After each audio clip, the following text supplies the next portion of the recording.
ఈ లోకములో ఏముంది అని అంటే నంబర్ 1 శరీర ఆశ ఉందట. అంటే ప్రతి మనుషుడు శరీరాన్ని కలిగి ఉన్నాడు. ఒకవేళ పొరపాటున శరీరాన్ని గాని ఆత్మ విడిచి వెళ్ళిపోతే దీనిని శవం అని పిలుస్తారు. ఆత్మ శరీరాన్ని దాల్చుకుంటేనే గాని ఈ శరీరానికి విలువ లేదు. బాగా గమనించాలి. శరీరానికి ఏమీ విలువ లేదు. శరీరానికి విలువ ఎప్పుడు వచ్చింది అని అంటే అంతరంగ పురుషుడు మనలోకి వచ్చినప్పుడు. ఎప్పుడైతే తరమును వీడి తండ్రి యొక్క దేవుని యొక్క నుండి ఆత్మ బయలుదేరి మనలోనికి వచ్చిందో అప్పుడు ఈ శరీరానికి విలువ వచ్చింది. లేకపోతే ఈ శరీరం ఏమి విలువ లేనిది. అందుకే బైబిల్ గ్రంథం చెప్పింది శరీరము నిష్ప్రయోజనమైనది. ఏమైందట చూడండి వాక్యాన్ని. యోహాను సువార్త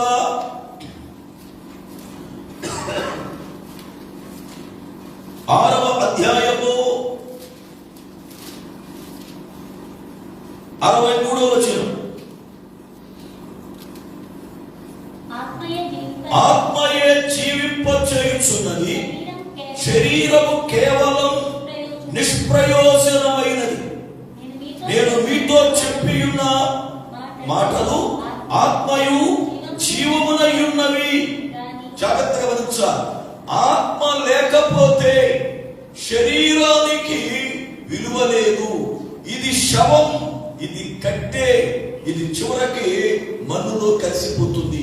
ఎప్పుడైతే ఆత్మ మనలోకి వస్తుందో దీనికి ఒక విలువ వస్తుంది, దీనికి ఒక గౌరవం వస్తుంది. అయితే ఈ శరీరానికి ఆశలు అనేవి భయంకరమైనవి. ఎలాంటి మనిషినైనా అవిపులారా బలహీనపరచగలిగినటువంటి శక్తి శరీర ఆశలకుంది. అపోస్తలుడైన పౌలు గారు ఎంత బలమైనటువంటి దైవజనుడు, ఎంత గొప్ప ప్రార్థనా పరుడు, ఎంత ఆత్మపూర్ణుడు. దేవుని పరిచర్యలో ఎన్నో సంఘాలు కట్టినటువంటి దైవజనుడు. అలాంటి దైవజనుడే తన శరీర విషయంలో అల్లాడిపోయాడు. చూడండి వాక్యాన్ని. రోమాపత్రిక 7వ అధ్యాయము 24వ వచనం. రోమాపత్రిక 7:24. అయ్యో నేనెంత దౌర్భాగ్యుడను, ఇట్టి మరణమునకు లోనగు శరీరము నుండి ఎవడు విడిపించును. పౌలు భక్తుడు ఎంత విలవిలలాడుతున్నాడో చూడండి. అయ్యో నేను ఎంత దౌర్భాగ్యుడను. ఆయన దౌర్భాగ్యుడేమిటి? ఒక గొప్ప దైవజనుడు కదా, దేవుని ఏర్పాట్లో ఉన్నవాడు కదా, దేవుని స్వరం విన్నవాడు కదా, దేవుని చేత ఏర్పరచబడి ఆయన సిలువను వస్తున్నవాడు కదా, దేవుని యొక్క ప్రత్యక్షతను చూసిన వాడు కదా, యేసు క్రీస్తును ఎరిగిన వాడు కదా, అనేక వేల మందిని ప్రభు కొరకు సంపాదించిన వాడు కదా. కానీ పౌలు అంటాడు అయ్యో నేను ఎంత దౌర్భాగ్యుడను, ఎంత దౌర్భాగ్యుడను నేను. ఏంటయ్యా పౌలు గారు ఈ మాట అన్నారు అంటే ఆయన అంటాడు అవునయ్యా, మరణమునకు లోనగు ఈ శరీరము నుండి నన్ను ఎవడిపిస్తాడు? నన్ను ఎవడిపిస్తాడు? కారణం నా ఆత్మ దేవుని వైపు ఉంది గాని శరీరం నన్ను లాగుతుంది లోకం వైపు. శరీరం నన్ను బలహీనపరుస్తూ ఉంది. శరీర ఆశలు నాలో రేకెత్తుచున్నాయి. వాటిని చంపడానికి దినము నేను ఎక్కడ భ్రష్టుడనైపోతానని నన్ను నేను నరకొట్టుకుంటున్నాను అన్నాడు. పౌలు భక్తుడట తాను బోధించిన తరువాత ఒకవేళ ఇతరులకు బోధించిన తరువాత భ్రష్టుడైపోతాడేమో అని భయమేసి తన శరీరాన్ని నరకొట్టుకున్నాడు. చూడండి కొరింథీ మొదటి పత్రిక 9వ అధ్యాయము 27వ వచనం.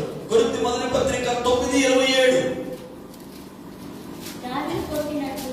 గాలిని కొట్టినట్టు నేను పోట్లాడుట లేదు.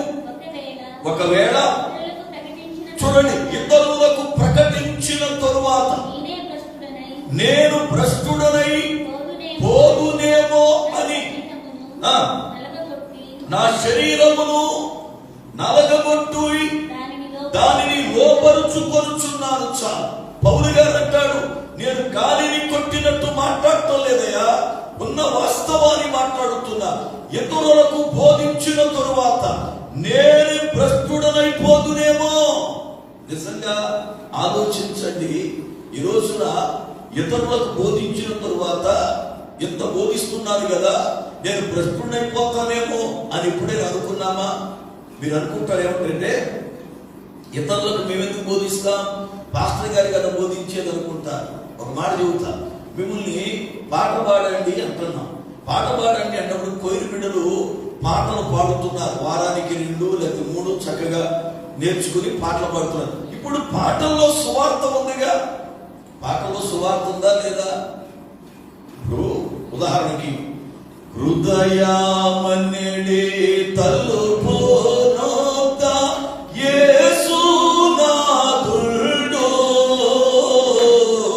నిలచి సదయుడగుచు కట్టుచుండే సకల విధములను, నిలచి సదయుడగుచు కట్టుచుండే సకల విధములను, ఎంతసేపు నిలువా పెట్టి ఏడ్పించు రతని, ఎంతసేపు నిలువా పెట్టి ఏడ్పించు రతని. దేవుని స్తోత్రం. ఇప్పుడు ఈ పాటలో సువార్త ఉందా లేదా? ఎదట వాళ్ళని ప్రశ్నిస్తున్నావుగా, ఎంతసేపు నిలబెట్టి ఏడిపిస్తారా ఆయన్ని, ఆయన ఎంతో కనికరం గలవాడని నువ్వు సువార్త ప్రకటించవుగా. మరి పాట ద్వారా సువార్త ప్రకటించిన నీవు, లేక వాక్యం బోధిస్తూ సువార్త ప్రకటిస్తున్న నీవు, ఏనాడైనా నేను ఇతరులకు బోధించిన తరువాత భ్రష్టుడనైపోదునేమో అని నీ శరీరాన్ని నలగగొట్టుకొని నీవు దానిని లోపరుచుకుంటున్నావా?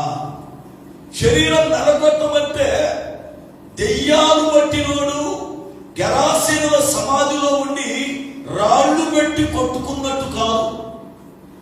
శరీరాన్ని నలగొట్టుకోవాలి అంటే ఒక దేవుని ఎరిగిన బిడ్డ ఉపవాసాల వల్ల తన శరీరాన్ని నలగొట్టుకోవాలి. ఉపవాసాల వల్ల శరీరాన్ని నలగొట్టుకోవాలి. ఎందుకంటే ఉపవాసం అనేటువంటి ఆయుధం మన ఆశల్ని చంపగలం, మన ఆశల్ని చంపగలం. ఈ రోజున ఇతరులకు బోధిస్తున్నాం, మనలో ఎన్నో ఆశలు ఉన్నాయి. దాన్ని గెలవాలి అని అంటే ఖచ్చితంగా మనల్ని మనం నలగొట్టుకోవాలి. అయితే నలగొట్టుకోకపోతే ఏమవుతామంటే భ్రష్టులమైపోతామట. పౌలు గారు అదే బాధపడుతున్నాడు. అయ్యో, నేను ఎంత దౌర్భాగ్యుడను, నా శరీరం నన్ను మరణానికి లోపరుస్తుంది, మరణానికి ఈడ్చుకెళ్ళిపోతుంది నా శరీరం. ఈ శరీరం అనే వల నుండి, పుచ్చు నుండి నన్ను ఎవడు నడిపిస్తాడు? అక్కడికి నేను భ్రష్టుడనైపోతానేమో అని భయవేసి నన్ను నేనే నలగగొట్టుకొని లోపరుచుకుంటున్నాను. ఈ రోజున పిల్లారా, నలగగొట్టుకొని లోపరుచుకోగలిగినటువంటి ఆత్మీయ జీవితం ప్రతి దేవుని బిడ్డకుంటే వాళ్ళ ఆత్మీయ జీవితాలు స్థిరమైన వారిగా నిలబడతారు.